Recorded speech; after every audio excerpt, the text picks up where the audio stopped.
आवाज तर येतो सगळ्यांना, तसा आवाज मोठाच आहे माझा.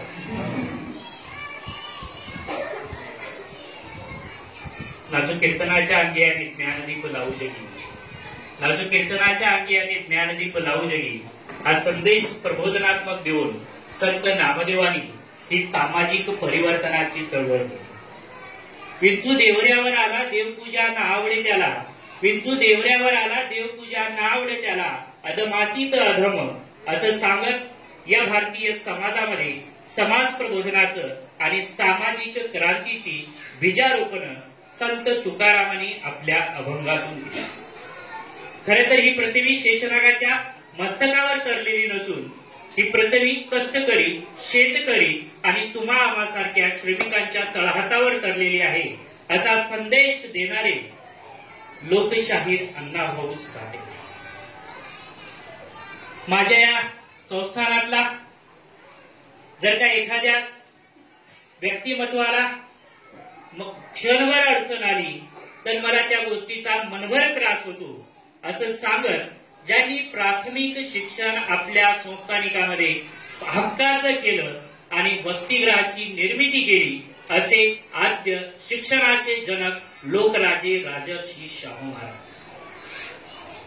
या हिंदवी स्वराज्याचं देखणं स्वप्न ज्यांच्या कुशीत वाढलं त्या राजमाता राष्ट्रमाता मासाहेब जिजाऊ. या स्वराज्यामध्ये जन्माला आलेला एक पुरुष जर का पेटून उठला तर या देशामध्ये खऱ्या अर्थानं स्वराज्य निर्माण होईल हे स्वप्न ज्यांनी पाहिलं ते शहाजीराजे भोसले.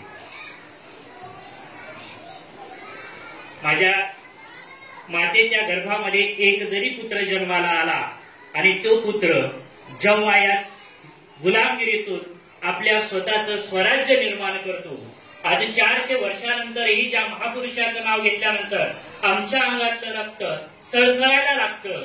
आमच्या सगळ्यांच्या समोर एक युवक म्हणून आदर्श उभा राहतो असे हिंदवी स्वराज्याचे जाणते राजे छत्रपती शिवाजी महाराज.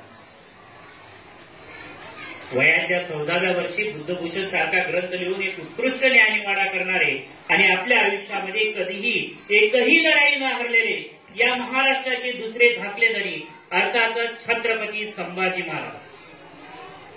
दगडधोंड्याची पूजा करण्यापेक्षा माणसांची पूजा करा. दिवसभर रस्त्यामधली घाण साफ करत आणि सायंकाळी आपल्या भजन आणि कीर्तनाच्या माध्यमातून आपल्या डोक्यातली घाण साफ करत गोपाला गोपाला देवकीनंदन गोपाला हा संदेश त्यांनी दिला ते संत गाडगे बाबा. संत गाडगे बाबा आज 20 डिसेंबर 1956 रोजी आपल्यातून निघून गेले आणि त्यांचा आजचा हा 63वा पुण्यतिथीचा कार्यक्रम आपल्या श्री नागेश्वर महाराज विद्यालय आणि कनिष्ठ महाविद्यालयातील राष्ट्रीय सेवा योजना हिवाळी श्रमिक अधिवेशन शिबिर या शिबिराच्या प्रसंगी आपण खरे तर सगळेजण या ठिकाणी उपस्थित आहोत. या शिबिरामध्ये आपल्या सगळ्यांचा बौद्धिक विकास व्हावा. आजची तरुणाई या 21व्या शतकामध्ये कुठेतरी बिघडत चालली आहे.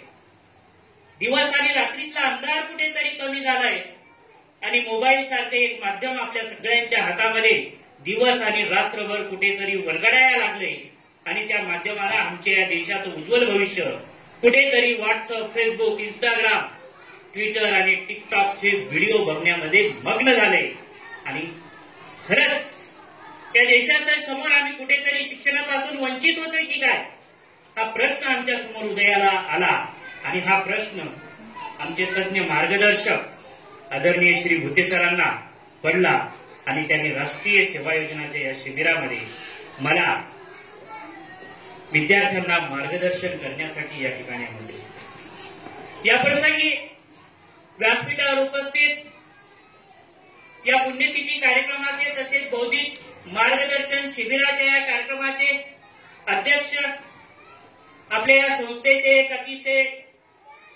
आम्हा सगळ्यांना मित्रत्वाचा आधार देणारे आदरणीय श्री प्राध्यापक देवानंदजी दामोदर सर, तसेच वेळोवेळी आम्ही समवयस्क आहोत, आम्ही मित्रत्वाप्रमाणे राहतो, पण तुम्हा सगळ्यांसाठी आम्ही शिक्षक आणि प्राध्यापक आहोत हे तत्व जोपासून विद्यार्थ्यामध्ये विद्यार्थ्यांना जीवनामध्ये यशस्वी होण्यासाठी मौलिक असा सल्ला देणारे आमचे मित्र आदरणीय श्री डाबरे सर, तसेच या गावामध्ये खऱ्या अर्थाने ज्ञानार्जनाची ज्योत पेटली पाहिजे. शिक्षक हा हाडामासाचा असला पाहिजे, शिक्षकाकडे ज्ञान असलं पाहिजे आणि तोच शिक्षक हा शिक्षक म्हणण्याच्या पात्रतेचा असतो असं मी म्हणणाऱ्यापैकी आहे. आणि ज्यांची या बुद्धीची चाणाक्षपणा मला 2-4 मिनिटांच्या संभाषणानंतर समजलं ते आज या ठिकाणी व्यासपीठावर उपस्थित आमचे सहकारी श्री काकडे सर, तसेच हे शिबिर ज्यांच्या मार्गदर्शनाखाली होतं. खरं तर विद्यार्थी मित्रांनो, गेल्या वर्षीही मी या शिबिराला आलो होतो. गेल्या वर्षीही या शिबिरामध्ये विचार व्यक्त करण्याची संधी मला मिळालेली होती आणि ही संधी मला जे प्राप्त करून देतात असे आमच्या श्री नागेश्वर महाराज विद्यालय आणि कनिष्ठ महाविद्यालयातील आयकॉन, एक ज्याला हिरा आपण म्हणू, कोणीवर हिरा म्हणलं तरी आपल्याला त्या ठिकाणी वावगं ठरणार नाही, कारण ज्यांनी गेल्या 20 वर्षापासून श्री नागेश्वर महाराज विद्यालयाच्या लावलेल्या बीजारोपणाला ज्यांनी एका भव्य अशा वटवृक्षामध्ये घेऊन गेलेला आहे असे आदरणीय श्री तुम्हा सगळ्यांचेच लाडके भुते सर. आणि ज्यांच्या उपस्थितीशिवाय हा आमच्या या नागेश्वर महाराज विद्यालयातील हे शिबिर पूर्ण होऊ शकत नाही असे माझ्या लाडक्या विद्यार्थी मित्रांनो, खरं तर आज राष्ट्रीय सेवा योजना, जीते हैं राष्ट्रीय सेवा योजना का नाम लेकर, अरे कॉलेज छोड़ने के बाद क्या होगा. जीते हैं राष्ट्रीय सेवा योजना का नाम लेकर, अरे कॉलेज छोड़ने के बाद क्या होगा. मैं तो कहता हूं भाइयों और बहनों, जो भी हमारे श्री नागेश्वर महाराज विद्यालय में राष्ट्रीय सेवा योजना का शिविर करेगा वही हमारे महाविद्यालय की पहचान होगा, वही हमारे महाविद्यालय की.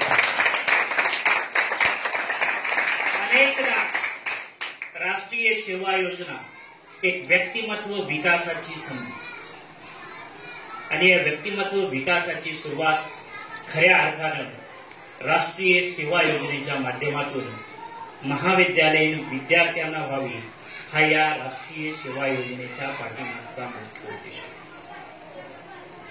मग राष्ट्रीय सेवा योजना सोबतच आपल्याला आज संत गाडगेबाबा यांच्याविषयी, म्हणजे गोपाला गोपाला देवकीनंदन गोपाला असं सांगत ज्यांनी गावोगावी भटकंती करत या समाजामध्ये असणाऱ्या वेगवेगळ्या पद्धतीच्या ज्या काही अनिष्ट चालीरीती होत्या, ज्या काही रूढी परंपरा होत्या, या रूढी परंपरांना कुठेतरी छेद देण्यासाठी खरं तर या महाराष्ट्राला आपण संतांची भूमी म्हणतो, या महाराष्ट्राला आपण रणवीरांची भूमी म्हणतो, या महाराष्ट्राला आपण कर्मवीरांची भूमी म्हणतो.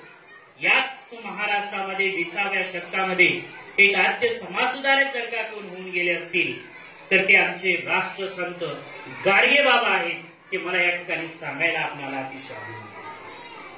विद्यार्थी मित्रांनो, 28 फेब्रुवारी 1886 मध्ये शेवगाव आपल्याच या विदर्भातील अमरावती जिल्ह्यामध्ये झिंगराजी आणि सखुबाई यांच्या पोटी एक पुत्ररत्न जन्माला आलं.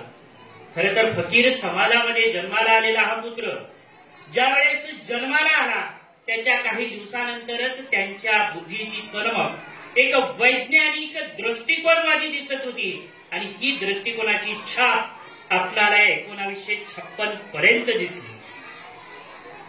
कारण 20व्या शतकामध्ये संत गाडगेबाबा ज्या राज्यामध्ये किंवा ज्या ठिकाणी जन्माला आलेले होते तो संपूर्ण राज्य आणि अर्थातच आपला सर्व देश हा ब्रिटिशांच्या जोखंडात होता, ब्रिटिशांच्या गुलामगिरीत होता.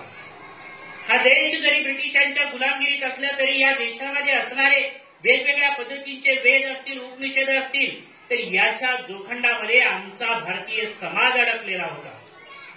आमचा समाज एका वर्णव्यवस्थेमध्ये अडकलेला होता. आमच्या समाजांच्या माणसांचे जे काही होते त्यांचे विचार अतिशय नगण्यासारखे झालेले होते. आम्ही जातीय व्यवस्थेच्या विळख्यामध्ये अडकलेलो होतो. कर्मकांडांचे स्तोम माजलेले होते आणि अशा काळामध्ये अनेक वर्षापासून संत ज्ञानेश्वर, संत तुकाराम, संत नामदेव या सगळ्यांनीच समाज परिवर्तनासाठी आपल्या अभंगातून कीर्तनातून समाज परिवर्तन करण्याचं, समाज प्रबोधन करण्याचं महत्वपूर्ण कार्य केलेलं होतं. पुढे याच कार्याला महात्मा ज्योतिबा फुले, डॉक्टर बाबासाहेब आंबेडकर, राष्ट्रसंत गाडगे महाराज, राष्ट्रसंत तुकडोजी महाराज या सगळ्यांनीच या खऱ्या अर्थानं हा जो काही चाललेला वसा होता समाज प्रबोधनाचा, तो वसा पुढे पुढे पुढे पुढे पुढे पुढे चालवत घेऊन आला. डेंबूजी, झुंडाजी, जानोरकर असं संत गाडगेबाबा यांचं नाव. संत गाडगेबाबांनी खऱ्या अर्थानं आपल्या समस्त आयुष्यामध्ये म्हणजे 20 डिसेंबर 1956 पर्यंत त्यांनी या समाजामध्ये खऱ्या अर्थानं समाज सुधारणेचं काम केलं. आजही आपण संत गाडगेबाबा यांच्या प्रतिमेकडे पाहिल्यानंतर खऱ्या अर्थानं आपल्याला विश्वास बसणार नाही की ज्यांच्या प्रतिमेकडे आपण पाहतोय ती प्रतिमा आपल्याला थोडीशी वेगळी दिसते. कारण एखादा जर का महापुरुष म्हणला असता आपण तर तो महापुरुष सुटाबुटावर दिसलेला असता. एखादा संत महात्मा म्हणला असता तर तो कुठेतरी पायजामा घालून वरचा अंग उघडा असलेला आपल्याला दिसला असता. मात्र राष्ट्रसंत गाडगे बाबा यांच्या जेव्हा आपण पेहरावांचा विचार करतो तेव्हा त्यांच्या ह्या जे काही केस आहेत या केसाला त्या काळात झिंज्या म्हणायचे. आजही ग्रामीण भागामध्ये झिंज्या म्हणतात. लांब सडक वाढलेल्या त्या झिंज्या होत्या. त्यानंतर त्या डोक्यावर अर्ध फुटलेल्या मटक्याची त्यांनी टोपी म्हणून परिधान केलेली होती. एका हातामध्ये झाडू आणि दुसऱ्या हातामध्ये एक मटकं असं घ्यायचं. आज या गावामध्ये आले, गावामध्ये कोणी पाहुणा नाही, कोणी माझा गुरु नाही, कोणी माझा शिष्य नाही, कोणी माझ्या ओळखीचं सुद्धा नाही. गावामध्ये जी सर्वात गलिच्छ जागा असते, जिकडे लोक सकाळी उठल्यानंतर प्रात विजेसाठी जातात, डब्बा घेऊन ती जागा. गावामध्ये आल्यानंतर संत गाडगेबाबा ती जागा शोधायचे आणि त्या गावातली ती घाण कोणालाही काहीच न बोलता हातातल्या त्या झाडूने साफ करायला लागायचे. त्यांचा हा प्रवास अमरावती येथून मुंबईपर्यंत पोहोचला आणि संत गाडगेबाबा समस्त महाराष्ट्राला ओळखू लागले. आपल्या कीर्तनामध्ये जेव्हा जेव्हा रात्रीचे कीर्तन करत तेव्हा कीर्तन करत असताना खऱ्या अर्थानं त्यांचे अनेक श्रोते जे काही गावातले कीर्तन ऐकायला यायचे हे सगळेच्या सगळेच मंत्रमुग्ध होऊन जायचे. अनेकदा ते मध्येच प्रश्न विचारायचे आणि खऱ्या अर्थानं समाज प्रबोधन करायचे. ते अनेकदा सांगायचे की माणसांनो तुम्ही दगड धोंड्याची पूजा करू नका. माणसांनो या दगड आणि धोंड्यामध्ये देव नाहीये. हा देव जर का कुठे असेल तर तो माणसात आहे. माणसाला माणूस म्हणून पहा. माणसाला या कर्मकांडातून या अंधश्रद्धेच्या विळख्यातून बाहेर काढण्याचं एक महत्वपूर्ण कार्य या राष्ट्रसंत गाडगेबाबांनी केलेलं आहे. 14 जुलै 1941चा तो प्रसंग मला आठवतोय आजही.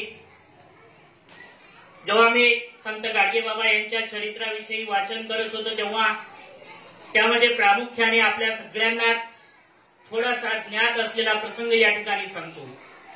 14 जुलै 1941 रोजी राष्ट्रसंत गाडगेबाबा मुंबईला आपल्या समाज प्रबोधनाचं काम करत करत पोहोचलेले होते.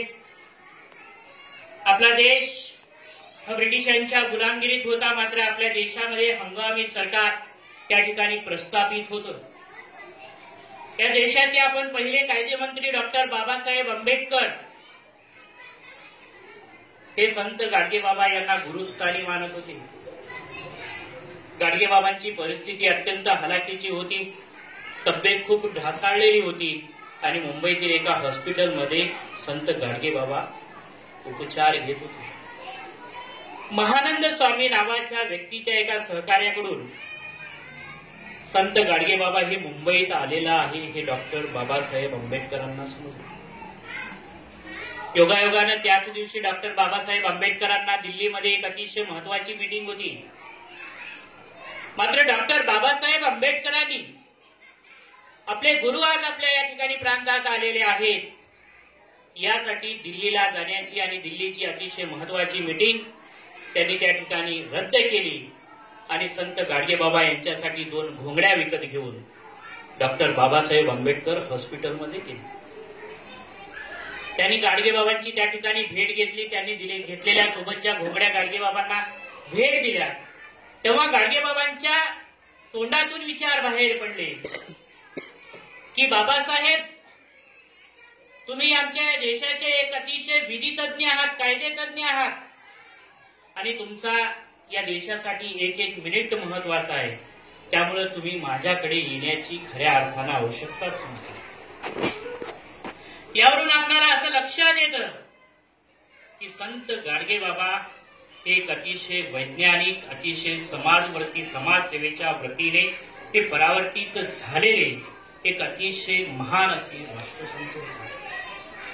हे राष्ट्रसंत आपल्यातून 20 डिसेंबर 1956 रोजी निघून गेले आणि आज त्या घटनेला तब्बल 63 वर्ष पूर्ण झाले. तर या ठिकाणी मी धनाजी मनोहर फड, श्री नागेश्वर महाराज विद्यालय आणि कनिष्ठ महाविद्यालयातर्फे त्या राष्ट्रसंत गाडगेबाबा यांना या ठिकाणी विनम्र असं अभिवादन. यानंतर विद्यार्थी मित्रांनो, तुम्हा सगळ्यांच्याच आयुष्यामध्ये महत्वाचा बदल घडवणारा विषय म्हणजेच राष्ट्रीय सेवा योजना. आपल्या सगळ्यांना कदाचित माहीत असेलही किंवा माहीत नसेलही, 24 सप्टेंबर 2019 हा दिवस संपूर्ण भारत देशामध्ये राष्ट्रीय सेवा योजनेचा 50वा सुवर्ण दिन म्हणून साजरा केला गेला. याचाच अर्थ असा की आता राष्ट्रीय सेवा योजनेला 50 वर्ष पूर्ण झालेली आहे. राष्ट्रीय सेवा योजनेची निर्मिती मग कधी झाली सर? राष्ट्रीय सेवा योजनाची निर्मिती करण्याच्या पाठीमागचा मुख्य उद्देश काय होता? ही राष्ट्रीय सेवा योजना फक्त आमच्यासारख्या विद्यार्थ्यांसाठीच कार्य करते का? असे अनेक प्रश्न आज आमच्या या विद्यार्थ्यांच्या मनामध्ये तयार झालेले असतील. विद्यार्थी मित्रांनो, 24 सप्टेंबर 1969 रोजी या देशामध्ये खऱ्या अर्थानं राष्ट्रीय सेवा योजनेची पहिल्यांदा स्थापना झाली. राष्ट्रीय सेवा योजना ही ज्या व्यक्तीमुळे आपला देश हा जगामध्ये ओळखला जातो, the father of nation, M.K. Gandhi, Mohandas Karamchand Gandhi यांच्या स्मृत जन्म विद्यार्थ हा राष्ट्रीय सेवा योजनेची खऱ्या अर्थानं निर्मिती करण्याची आमच्या या राज्य शासन आणि भारत सरकारच्या शिक्षण विभागाने 1964 आणि 1966च्या दरम्यान डॉक्टर D.N. कोठारी आयोगाची त्या ठिकाणी नेमणूक केलेली होती आणि त्यांचा उद्देश होता विद्यार्थ्यांमध्ये खऱ्या अर्थानं सर्वांगीण विकास व्हावा, विद्यार्थ्यांना सामाजिक जाणीवेची भावना तयार व्हावी. या उद्देशाने या कोठारी आयोगाने 1964 आणि 1966च्या सूचनेनुसार राष्ट्रीय सेवा योजनेची पहिली संकल्पना मांडली. त्या काळात 1967 मध्ये हा विचार आपल्या या राज्याचे शिक्षण मंत्री यांनी मंजूर केला. त्यावेळेस आपल्या या राज्याचे शिक्षण मंत्री V.K. राव होते आणि त्यांनी मंजुरी दिली की प्रत्येक महाविद्यालयामध्ये राष्ट्रीय सेवा योजना ही एक खऱ्या अर्थानं स्थापन व्हावी आणि विद्यार्थ्यांना समाजसेवेची जाणीव निर्माण व्हावी. 24 सप्टेंबर 1969 रोजी पहिला राष्ट्रीय सेवा योजनेचा दिवस साजरा झाला आणि बघता बघता 50 वर्ष होऊन गेली. आज राष्ट्रीय सेवा योजना फक्त त्या काळामध्ये 37 महाविद्यालयामध्ये सुरुवात झालेली होती. आज भारतातल्या अनेक हजारो महाविद्यालयामध्ये राष्ट्रीय सेवा योजना कार्यरत आहे आणि लक्षावधी मुलं राष्ट्रीय सेवा योजनेच्या माध्यमातून सामाजिक परिवर्तनाची, सामाजिक जाणीवेची शिक्षण घेत आहेत. आमच्या श्री नागेश्वर महाराज विद्यालयातील हे विद्यार्थी सुद्धा या राष्ट्रीय सेवा योजनेच्या माध्यमातून समाज सुधारणेचे हे जे काही धडे घेत आहेत हे खरंच आमच्यासाठी एक अतिशय अभिमानाची गोष्ट. आमच्या या विद्यार्थ्यांना ग्रामीण भागातील जीवन कशा पद्धतीचे आहे हे समजलं पाहिजे. मी अनेकदा सांगत असतो की you all of you are a bright future of our India. राष्ट्रीय सेवा योजनेच्या या पाठीमागचा उद्देशच हा होता. Not me, not me, not me, but you. ही माझ्यासाठी नाहीये विद्यार्थी मित्रांनो, ही तुमच्यासाठी आहे. कारण तुम्हीच आमच्या या उद्याच्या भारतीय महासत्ता बनवण्याचं स्वप्न आहे. या कोठारी आयोगाचं म्हणणं कसं होतं की या देशातल्या जर का 55, 60, 65, 70 वर्षाच्या माणसाला जर का आपण राष्ट्रीय सेवा योजनेमध्ये त्यांना ऍड केलं, त्यांना राष्ट्रीय सेवा योजनेचे धडे देऊ लागलो, तर ही माणसं कधी एकदा हार्ट अटॅक येईल आणि कधी एकदा बिना पैशाचं तिकीट काढून वर जातील हे आम्हाला माहितीच नाही. त्यांचा उद्देशच तो होता या तरुणांना समाजसेवेची जाणीव व्हावी. कारण या समाजामध्ये कितीतरी अन्याय होतोय. या समाजामधली जर का युवा पिढी सुधारली, स्वामी विवेकानंद खूप छान पद्धतीने सांगतात, जो हवाओं से टकराते हैं उसे तूफान कहते हैं, जो हवाओं से टकराते हैं उसे तूफान कहते हैं, अरे जो तूफानों से टकराते हैं उसे युवा कहते हैं, उसे युवा कहते हैं. म्हणून स्वामी विवेकानंद म्हणायचे, या देशाचा जर का विकास करायचा असेल तर मला फक्त या देशातले 1000 तरुण द्या. मला फक्त या देशातले 1000 तरुण द्या. मी या भारत देशाला महासत्ता बनवेन. यावरून आपल्याला असं लक्षात येतं की हे तरुण तुम्ही सगळेजण आमच्या या देशाच्या विकासासाठी, या समाजाच्या विकासासाठी किती महत्वाचे आहे. मात्र आज झालंय वेगळं विद्यार्थी मित्र. जी स्वप्न आम्ही तुमच्याकडून पाहतोय ते स्वप्न कुठेतरी थोडंसं भरकटत चाललेलं आम्हाला दिसतंय.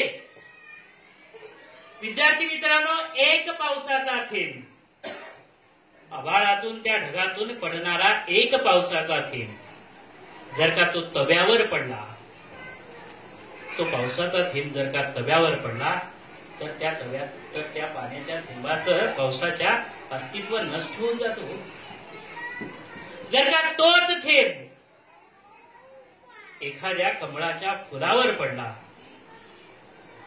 जर त्या पावसाचा एक थेंब त्या कमळाच्या फुलाच्या पानावर पडला तर तो चमकायला लागतो.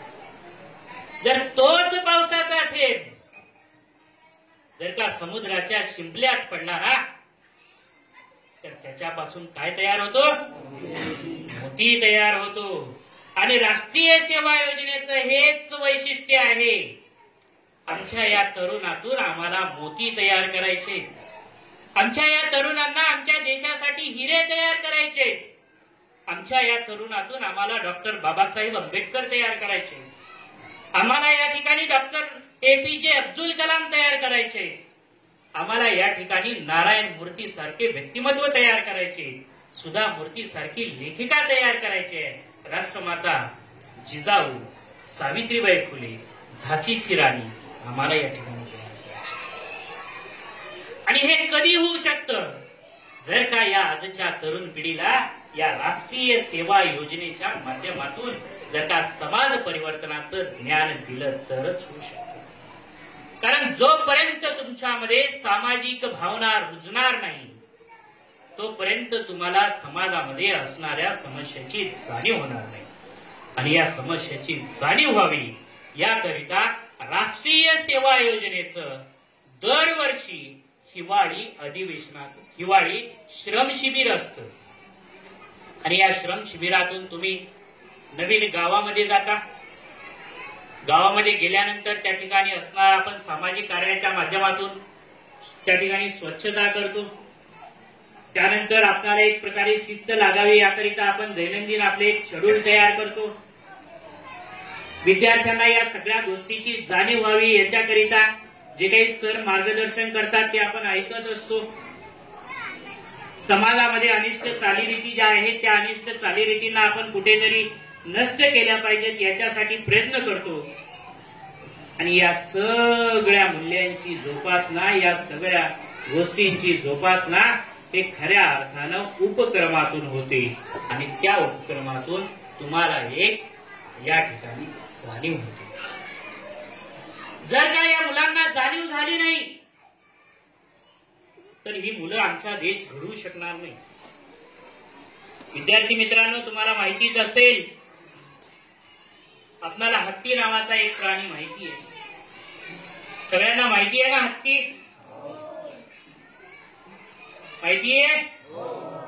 तर या हत्तीचं जर का आपण शारीरिक रचना पाहिली तर अतिशय अवाढव्य असा तो प्राणी दिसतो. आणि त्याचे पाय जरी पाहिले आपण तरी असे मोठे मोठे दिसायला लागले.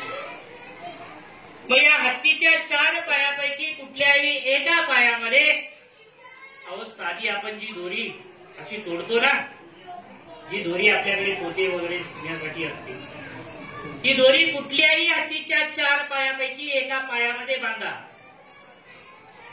ज्या वेळी तुम्ही त्या हत्तीच्या पायात ज्या ठिकाणी ते दोर बांधलेला आहे ना,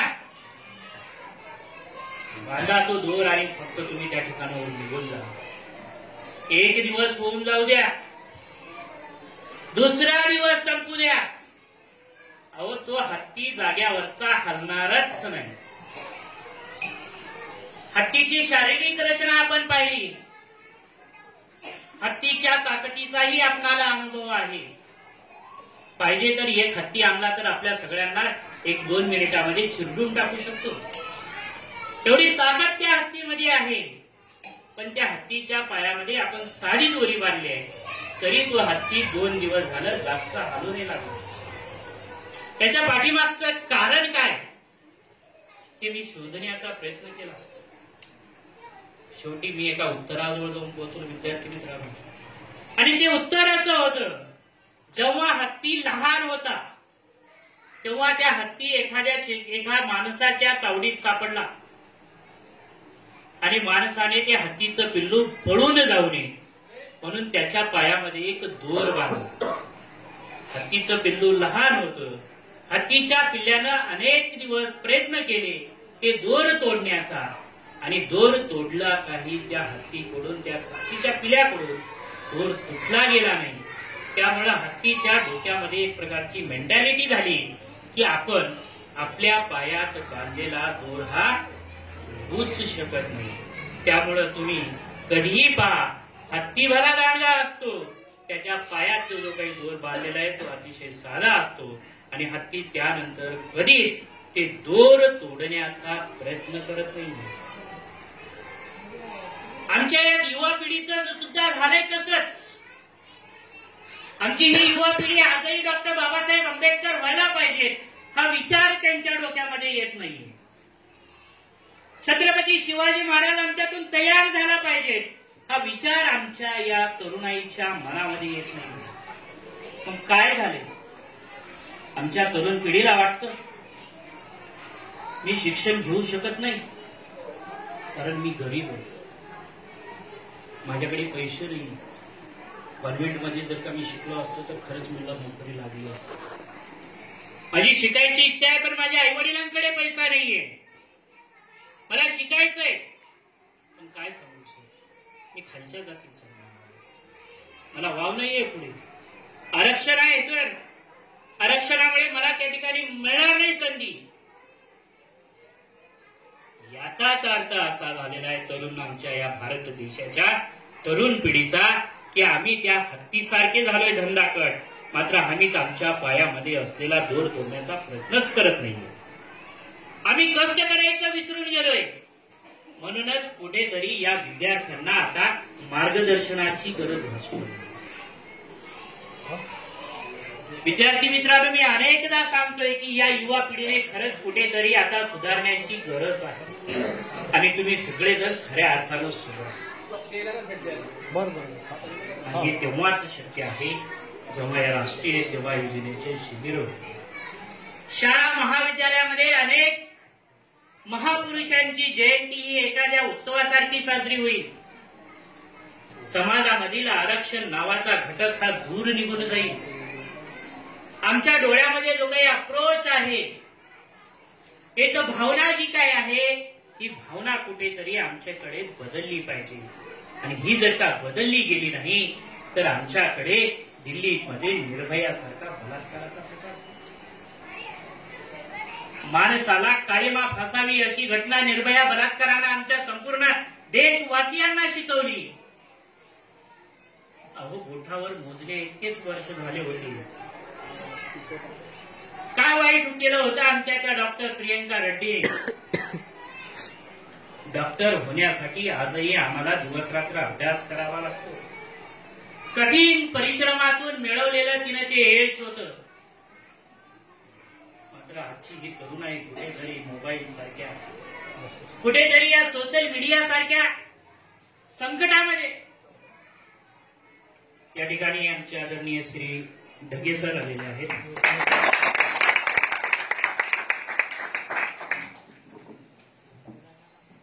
तर आदरणीय ढगे सर आपल्या संग्रामपूर तालुक्याचे पीओ. तर मी आमच्या राष्ट्रीय सेवा योजनेचे समन्वयक आदरणीय श्री भुते सर यांना अशी विनंती करतो की त्यांनी ढगे सरांचं या ठिकाणी पुष्पगुच्छ देऊन स्वागत करावं.